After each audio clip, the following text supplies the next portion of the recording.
Hello everyone, कैसे हैं आप सब लोग। तो आज मैं आपसे डिस्कस करने वाली हूँ जीएस के बारे में, और जीएस में भी स्पेशली इकोनॉमिक्स के बारे में।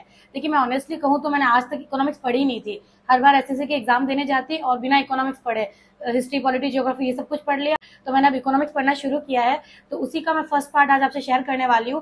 5 से 6 मिनट की क्लास होगी और एक क्विक रिवीजन होगा। तो मैं अपने नोट्स आज आपसे शेयर करने वाली हूँ, तो आप ये वीडियो लास्ट तक जरूर देखिएगा, आपको हेल्प करेगा। और कमेंट्स में बताइएगा कि आपको कैसा लगा। इको इन्फॉर्मेशन मैं आपको देने वाली हूँ। एग्जाम जो एसएससी के एग्जाम्स है उनके मॉक टेस्ट के लिए ऐप है प्रिप ऐप। इसके अंदर क्या आपको सेक्शनल टेस्ट मिल जाएंगे, फुल टेस्ट मिल जाएंगे, और बहुत ही कम प्राइस में है। आप 1 साल का पास ले सकते हो 249 में। और अगर आप मेरा कूपन कोड लगाते हैं चंचल CHANCHAL, तो आपको 199 में मिल जाएगा। देखिए, ये प्रेप सब्सक्रिप्शन है। अगर आप 1 ईयर का पास लेते हैं और कूपन कोड अप्लाई करते हैं चंचल CHANCHAL, तो आपको 199 में पड़ जाएगा। इसमें 500 प्लस एग्जाम्स हैं और 10,000 से भी ज्यादा प्रीवियस ईयर क्वेश्चन पेपर्स हैं और 50,000 से भी ज्यादा मॉक टेस्ट अवेलेबल है। इसका लिंक मैं डिस्क्रिप्शन में दे देती हूँ, तो वहां से जाके आप इसे परचेस कर सकते हैं। इकोनॉमिक्स यानी अर्थशास्त्र। सबसे पहले इकोनॉमिक्स की डेफिनेशन आती है।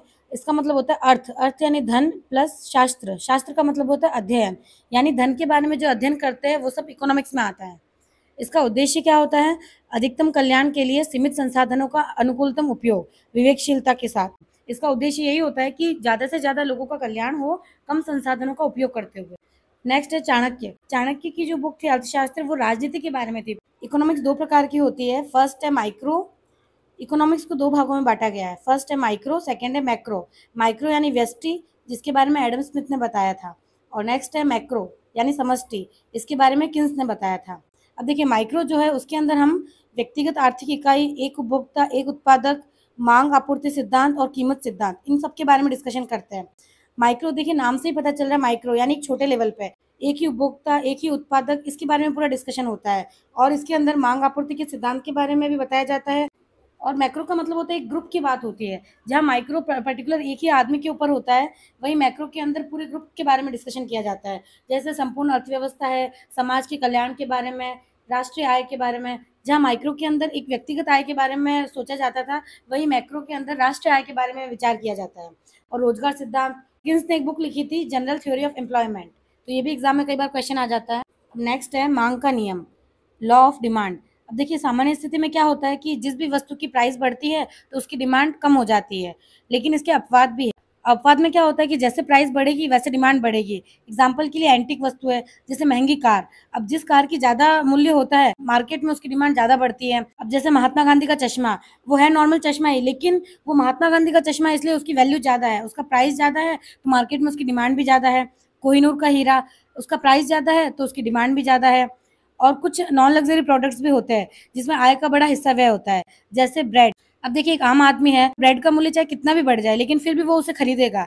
मान लो एग्जाम्पल के लिए, अगर कोई व्यक्ति ब्रेड और पनीर दोनों खाता है, लेकिन पनीर का वैल्यू बहुत ज्यादा बढ़ गया और ब्रेड का भी बढ़ गया, तो वो एक बार के लिए पनीर को साइड कर देगा, लेकिन ब्रेड को वो जरूर खरीदेगा चाहे कितना भी प्राइस बढ़े।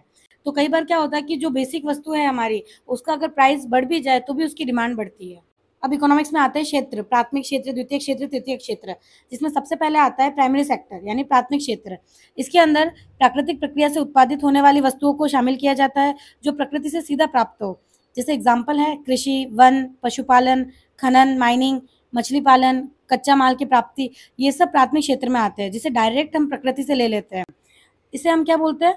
इसे रेड कॉलर जॉब भी बोलते हैं। तो देखिए, प्राथमिक क्षेत्र क्या है? दूध, डेयरी प्रोडक्ट्स होते हैं, तो जो दूध निकालते हैं वो किस में आएगा? प्राथमिक क्षेत्र में, लेकिन उससे जो प्रोडक्ट्स बनेंगे वो द्वितीय क्षेत्र में आएंगे। अब मछली पालन है, वो भी प्राथमिक क्षेत्र में आता है। तो ये सब जो भी कच्चा माल है जिससे हम अलग अलग वस्तुएं बनाते हैं, प्रोडक्ट्स बनाते हैं, तो उसके लिए जो कच्चे माल की आवश्यकता होती है वो सब प्राथमिक क्षेत्र में आता है। अब नेक्स्ट है द्वितीय क्षेत्र या फिर सेकेंडरी सेक्टर। अब देखिए, प्राथमिक क्षेत्र में मूल्यवर्धन करना। अगर हमें जो कच्चा माल की प्राप्ति हुई है प्राथमिक क्षेत्र से, उसमें जब हम वैल्यू एडिशन कर देते और उससे जो वस्तुएं बनती है वो सब द्वितीय क्षेत्र में आती है। जैसे निर्माण, विनिर्माण, उद्योग, ये सब द्वितीय क्षेत्र में आते हैं। फॉर एग्जाम्पल, प्राथमिक क्षेत्र में कच्चा माल क्या है? टमाटर, गेहूं। इसकी हमने खेती की, टमाटर की और गेहूं की, इंडस्ट्री के अंदर। अब द्वितीय क्षेत्र में क्या होगा? जो प्राथमिक क्षेत्र से हमें गेहूं और टमाटर मिला है, तो द्वितीय क्षेत्र में आके हमने टमाटर से उसकी चटनी बना दी, गेहूं से हमने ब्रेड बना दिया, बिस्किट बना दिए, बिस्किट अलग अलग फ्लेवर के बना दिए, उसके अंदर वैल्यू ऐड कर दी हमने। तो क्या हो गया? वो द्वितीय क्षेत्र का उत्पादन हो गया। अब इसमें कंस्ट्रक्शन, निर्माण कार्य भी आता है, मैन्युफैक्चरिंग आती है, विनिर्माण, गैस, जल, विद्युत आपूर्ति। देखिए, ये इंपॉर्टेंट है, जल और विद्युत जल और विद्युत आपूर्ति, हमें क्या लगता है कि ये कहीं प्राथमिक क्षेत्र में आते हैं, लेकिन नहीं, ये द्वितीय क्षेत्र का भाग है। तो हमें ध्यान रखना है कि जो प्राथमिक क्षेत्र से हम कच्चे माल को लेते हैं, के अंदर वैल्यू ऐड करके जो हम उत्पाद बनाते हैं वो सब द्वितीय क्षेत्र में आते हैं।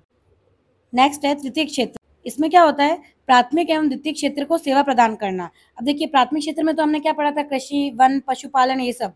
और द्वितीय क्षेत्र में क्या पढ़ा था, जो प्राथमिक क्षेत्र से कच्चा माल प्राप्त हो रहा है उसका उपयोग करके उसमें वैल्यू ऐड करके उत्पाद तैयार किया, वो द्वितीय क्षेत्र में आता है। अब तृतीय क्षेत्र क्या है, जो प्राथमिक और द्वितीय क्षेत्र के उत्पादन है उनको सेवा प्रदान करना। अब इसके एग्जाम्पल क्या है, परिवहन, शिक्षा, स्वास्थ्य, बैंकिंग, बीमा। देखिए भारत की जीडीपी में सर्वाधिक योगदान 50% से भी ज्यादा तृतीय क्षेत्र का है। और चतुर्थ क्षेत्र में क्या आता है, नॉलेज बेस्ड इंडस्ट्री, जैसे अनुसंधान, रिसर्च डेवलपमेंट, जो भी अनुसंधान है जहाँ पे रिसर्च होती है, जो साइंटिस्ट रिसर्च करते हैं, वो सब चतुर्थ क्षेत्र में आते हैं। और नेक्स्ट आता है पंचम। इसमें क्या होता है, नीति निर्माता, पॉलिसी मेकर्स। अब देखिए जो राजनेता है, जितने भी मंत्री वगैरह है, वो बैठ के पॉलिसी बनाते हैं, अलग अलग नियम बनाते हैं, वो सब किस में आते हैं, पंचम में आते हैं। जैसे कंपनी के एमडी, सीईओ, इन सबको पंचम क्षेत्र में शामिल किया जाता है और इसे बोलते हैं हम गोल्ड कॉलर जॉब।